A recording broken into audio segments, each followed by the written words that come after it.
Purpose of any social science is to improve the condition of man and his institutions in the society.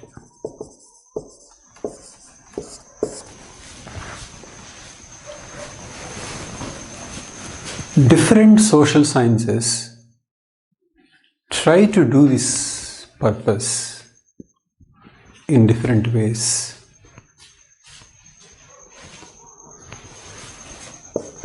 Political science tries to study and improve political institutions. Economics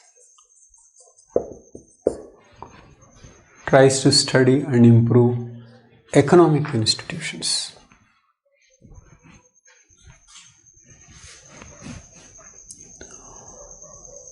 And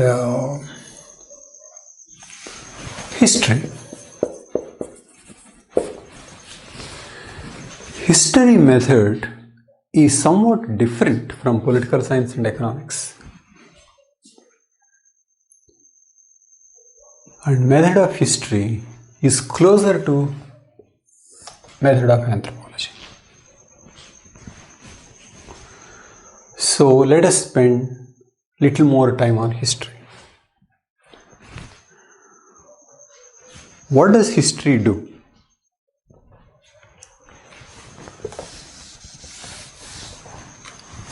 To study the society now, it goes back, it starts somewhere else.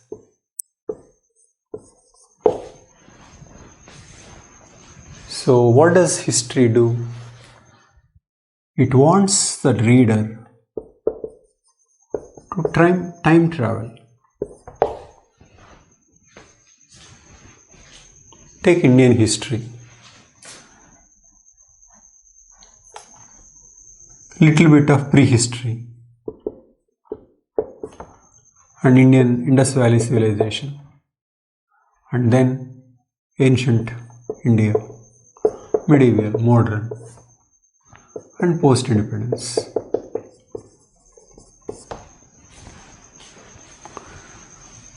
To understand the present-day India, one starts from prehistory. This is the strategy. Time travel is the strategy. And what purpose should this time travel serve? It should give the reader an idea that the present is only one case of many possibilities. Many possibilities. Only one case. Okay. And compare with other cases.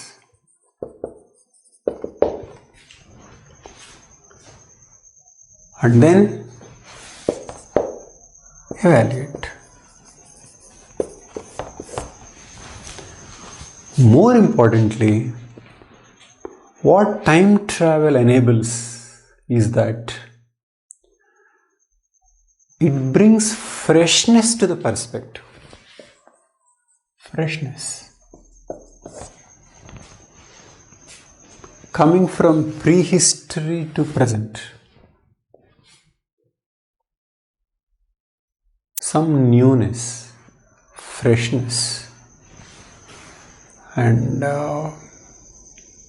it should make the person age older, very, very old and mature. Okay. Coming from prehistory, he should look at the present arrangements with newness. And so, with freedom from the present, he should look at things afresh and offer new solutions compared to the people who are only looking at the present. So I would say The purpose of history is time travel and shock of time travel, freshness. So the purpose of history, remember, is to understand the present and predict the future, which is the purpose of other social sciences also. All are geared to understand the present and shape the future. Now, where is anthropology?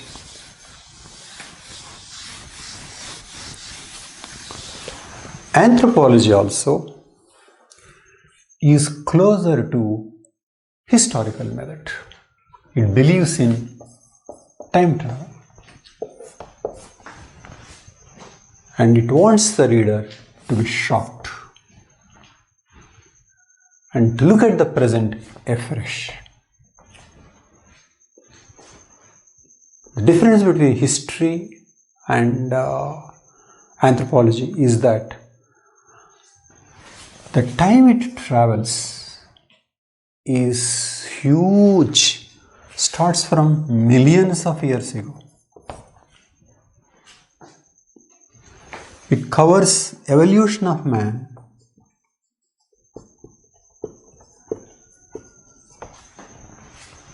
before that it covers evolution of primates.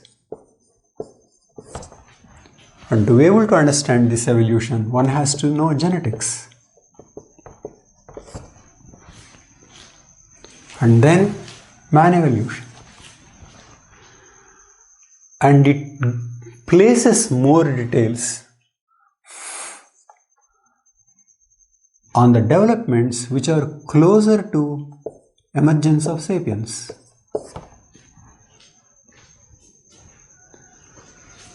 Pre-modern humans and modern humans focused. And it is here, it focuses on cultures pre-moderns and moderns built, which is archaeology.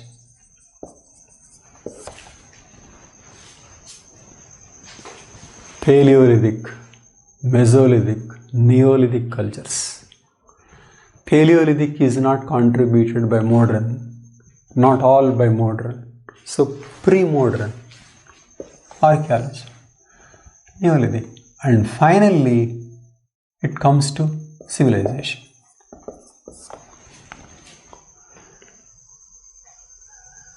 And language developed somewhere here.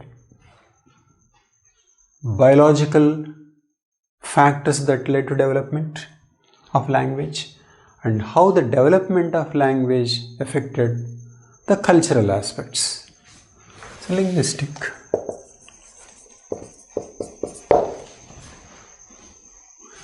All these developments come under physical anthropology, linguistic anthropology, archaeological anthropology. They are all branches. But the main thing is the study of society, which is socio-cultural.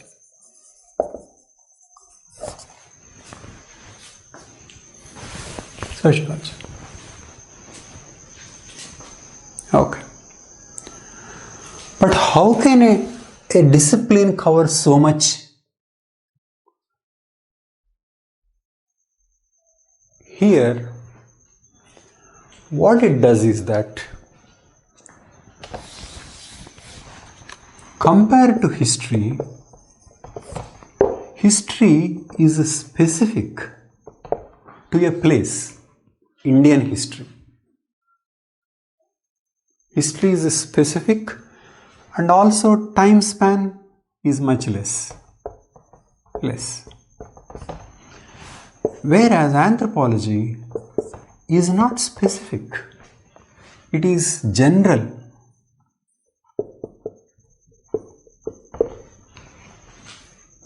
It doesn't cover pastoralists of a place, but it covers pastoralists. Pastoralists in Mexico are similar to pastoralists in Australia. So what is important is how did man live at a pastoralist stage compared to how did pastoralists in Mexico live. That is history. Anthropology is identifying a pattern over this long span of time and across the world. So it is said, study of man across time and space. But such range is being covered by not going to specifics but identifying the pattern. Okay. And finally, anthropology, starting from primates, comes to what you can call pre-civilizational societies.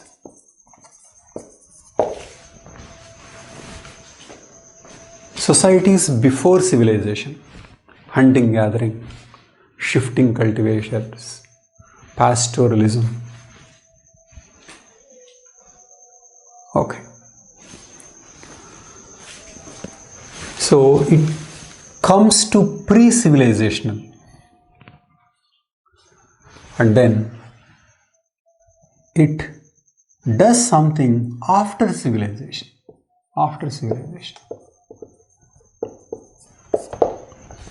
It has to do after civilization because finally the purpose of the discipline is to study the present, which is after civilization. But when it comes to study post-civilization, so many disciplines are there to compete with anthropology. But pre-civilizational, it is unique. So who studies hunter-gatherers? Anthropology.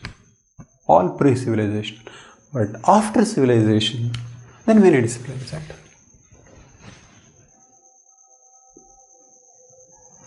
Okay.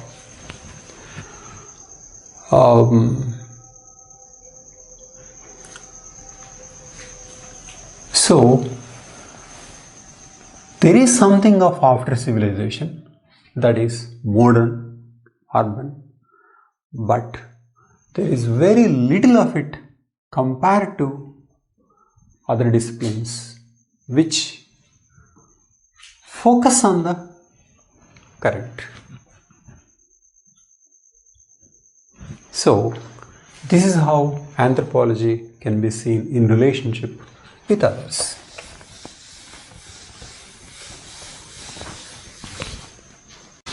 Anthropology is also different in terms of who is studying whom.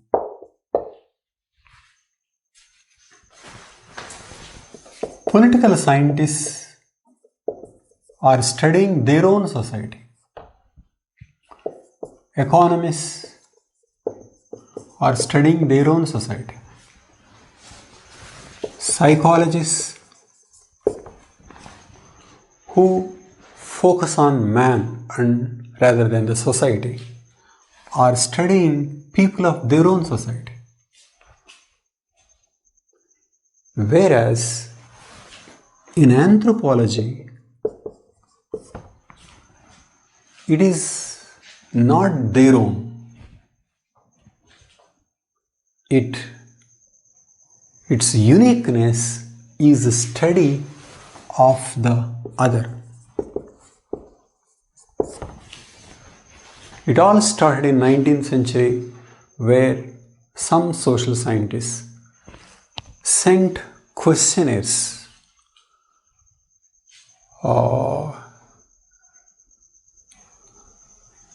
through missionaries and others to get the data on some very simple societies, and later they found those methods were inaccurate, and so they started doing fieldwork. So distinctiveness to anthropology is a student from modern societies going to a pre-modern society and staying there for months, sometimes can be years, and studying, unlike in other disciplines. So it is the study of the other being pre-modern, and method used fieldwork. So aspiring anthropologist stays with a simple society, a tribe, for months, observing, participating in their work, which is called participant observation. And also, because he is staying there and studying, he studies all aspects of a society. So all these things are features: study of the other, pre-modern, fieldwork, all aspects, which is called holism.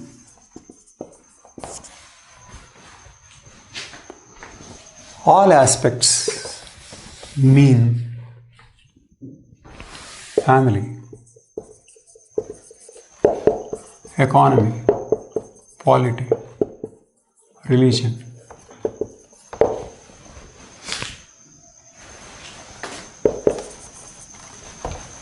inequalities. Inequalities or stratification, classes, castes, inequality dimension. So family, economy, polity, religion, inequality dimension. All aspects are studied by an anthropologist. One subject that comes close to study of all aspects of a society is sociology.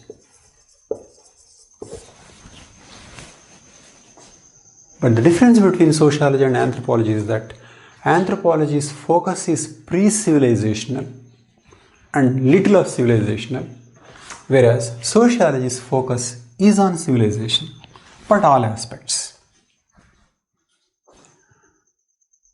So what would be the difference between anthropology and sociology in terms of these dimensions? In pre-civilizational societies, stratification is very little. So that is why class dimension becomes very important in sociology, whereas that class dimension is not so important in anthropology, because inequalities are in many societies non-existent, stratification is non-existent, and are very less. So this is how anthropology developed its unique features. And then in the context of modern man studying pre-modern, because person going out and studying somebody who is dissimilar, then the issue of how to study came. How should a person grown up in an urban environment look at cannibalistic practices of certain hunter-gatherers?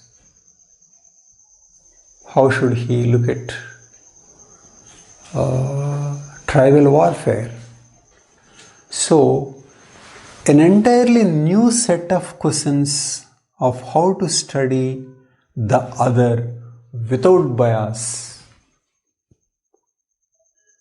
And if they are studying different societies, S1, S2, S3, can S1 be held superior to S2? S2 be held superior to S3? First of all, is one's culture superior to other cultures?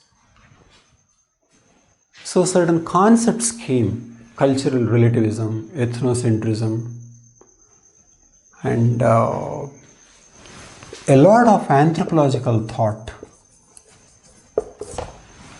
deals with issues on how to study, what is the way to organize the data from fieldwork, and how to conduct fieldwork. So, this is somewhat unique. And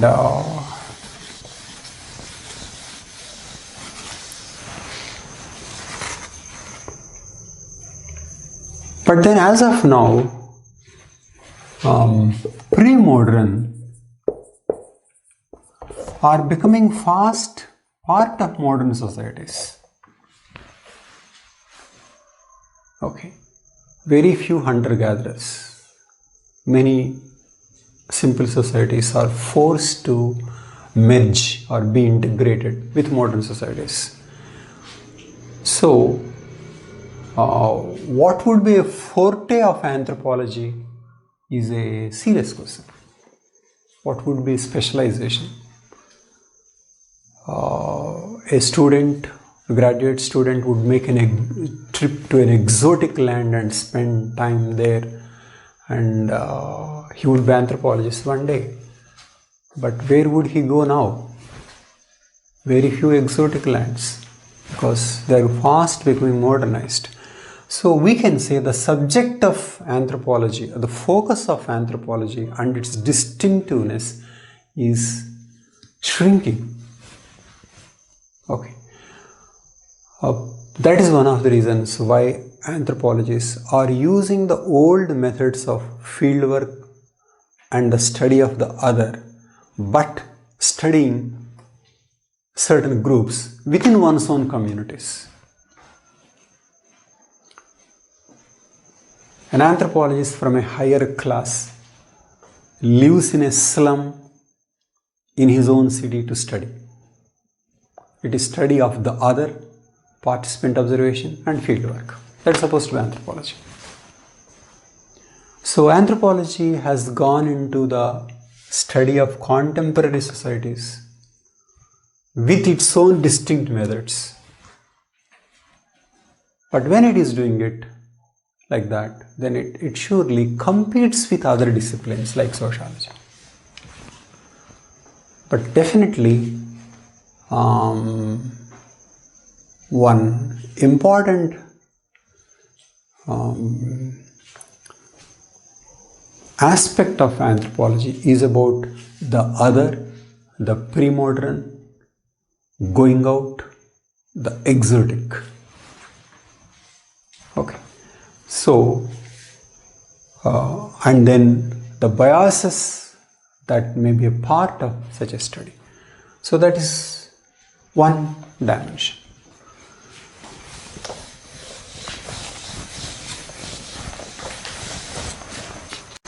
Now, what is anthropology in India? Anthropology in India, or Indian anthropology, is huge and more important compared to anthropology in any other country, or at least many Western countries like US or Europe. Why is it so? Because India has a huge past, so much to study. Why is there so much to study? Number one, first, even pre-modern humans or archaic humans came to India from Africa. If you are taking anthropology as study of man, pre-modern humans came to India out of Africa. And next, modern humans came 65,000, okay, before modern humans came. Okay. And they developed cultures here. Paleolithic, Mesolithic, Neolithic. So you have archaeology. And then there is ancient civilization. Okay.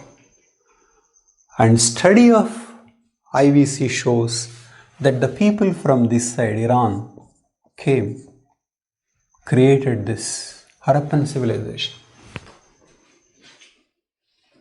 And then some of them moved to South India. And when Indus Valley civilization declined, people spread even to these parts. Okay. So linguistic studies show connections between Iranians and South Indians or Dravidians. And then came Aryans, mixed with Harappans and South Indians. And then out of which caste system came.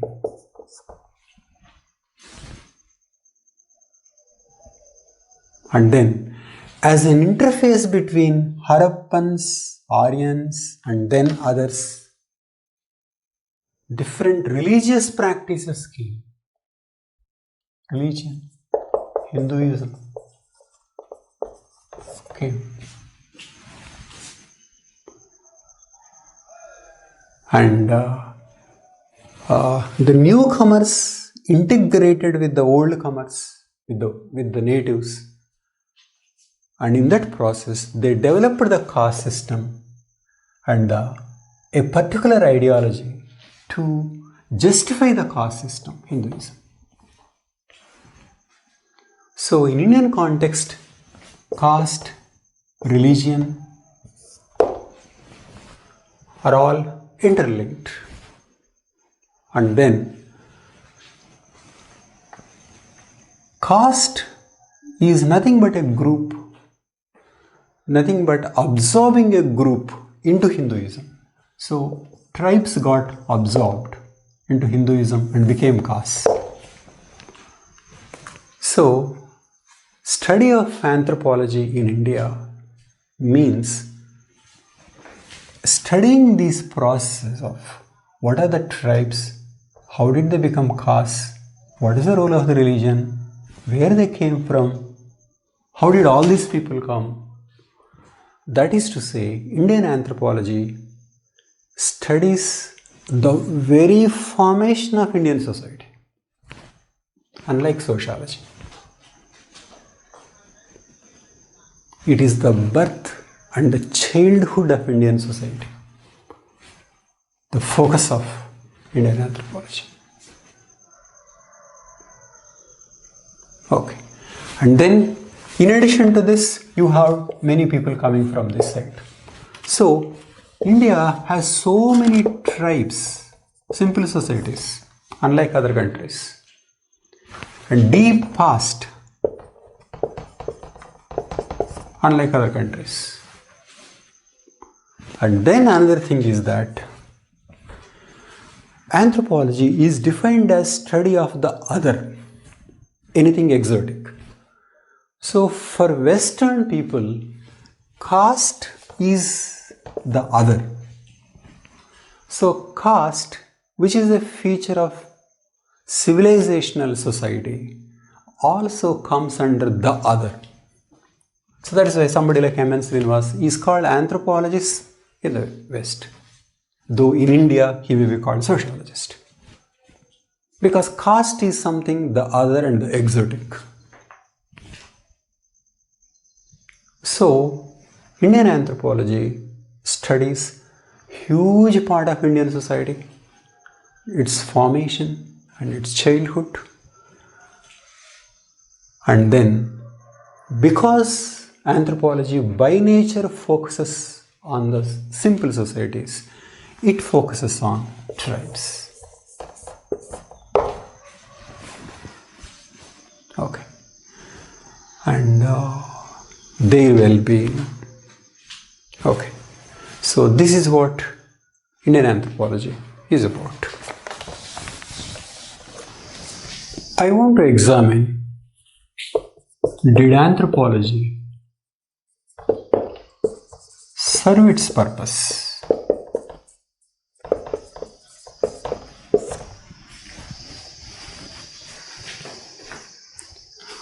Of course, it depends upon what you think is the purpose.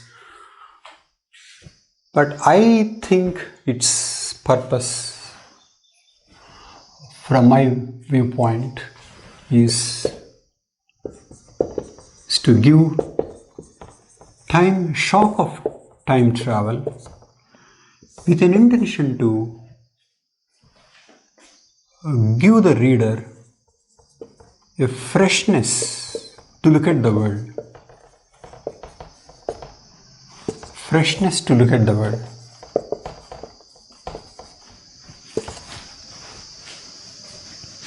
And then promote self-critical reflection. Self-critical reflection.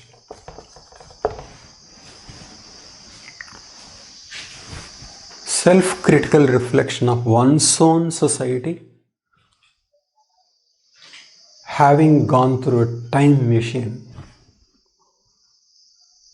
that traveled millions of years. If we define purpose of anthropology, that's how I define, then we can say anthropology did not serve. I don't think anthropology really promoted that self-reflective criticism of modern society. I believe that is what it should have done. It didn't. It is not that anthropologists didn't have that temperament of self-reflective criticism. There were many anthropologists who spent a lot of time with the simple societies and touched by them and believed that they had many great things to teach. Mead was one among them. Whereas Elwin was one among them. But despite such individual anthropologists, anthropology on the whole did not contribute to self-reflective attitude, because study or the subject on the whole looked at pre-modern as some below compared to modern. Anthropology is ideologically committed to cultural relativism, opposed to ethnocentrism. But on the whole, discipline believes that the modern are superior in many ways. And so, anthropological knowledge was sought to be used not so much how to improve the modern, but how to improve the pre-modern, often with the understanding that they should move towards. Though the anthropology rejects this explicit proposal that pre-modern should be like modern. But that is how a lot of anthropological development took place. So under applied anthropology, you have how to develop others pre-modern with their participation, with their consent. But definitely the idea of development was more like the modern. So anthropology ended up being the study of the pre-modern, how to develop them, how to make them better, or how to save them, or how to protect them. It is not so much on self-reflective and critical attitude of modern civilization. Okay, so this is what anthropology is. And it may have happened like that because, many disciplines are competing with anthropology to the attention of modern societies. So anthropology could not really critique other disciplines, could not really challenge. So anthropology was shunted to the study of the pre-modern, specialized to the study of pre-modern.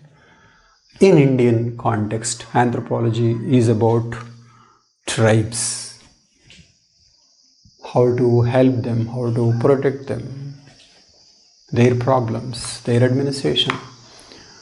Okay, so this is how I rate anthropology. But if we want to use anthropology not simply to help the pre-modern or the simple societies, but as a tool for a reflection of the modern, it has a lot to offer, and a student can study anthropology like that.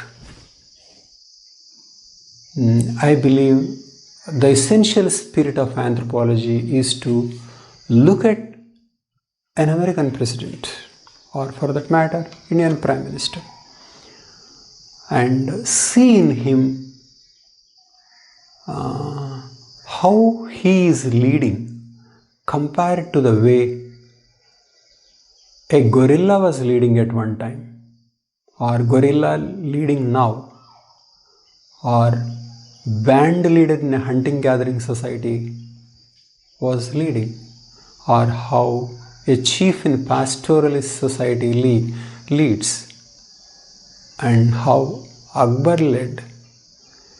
And then with all that experience and memory, to look at the pattern, that is the spirit of anthropology.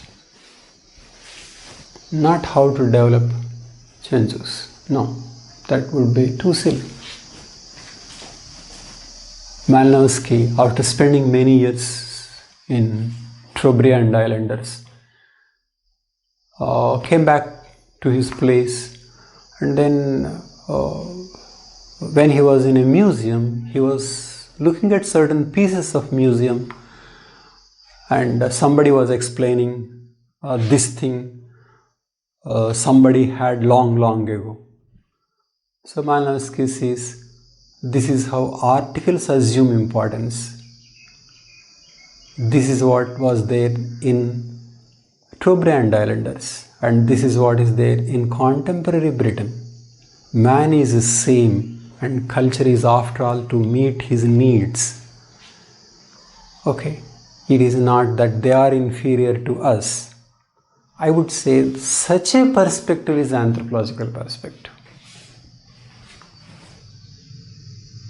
Critical reflection of the present. And I would say that such a critical reflection is very, very important, because if you ask me, given the climatic change, we are about to be doomed. I don't know how mankind is going to escape itself from climate disruption. So climate disruption shows that we have gone wrong in a fundamental way. So you may help the pre-modern, that is different, but more important is what do you learn from the pre-modern, because it is the modern civilization that brought us into this crisis. Anthropology should teach us that humility, give us that freshness, and should give us an understanding that we have somehow gone wrong, and how should we revive or get back. What is the thing that within few hundreds of years we are ruining what is built over lakhs of years? What happened? So such questions should be the scope of anthropology, and answers should come in terms of how alternative economic institutions are possible, alternative political institutions are possible, and what the societies that survived for lakhs of years have um, to teach to us. Okay, so I would say that is a spirit. And in the context of India, because anthropology studies the pre-modern and these are the most disadvantaged, by the way these people are treated, by the way these people are treated by the systems, will explain how India's economic and political institutions are working. That's one more way of looking at it.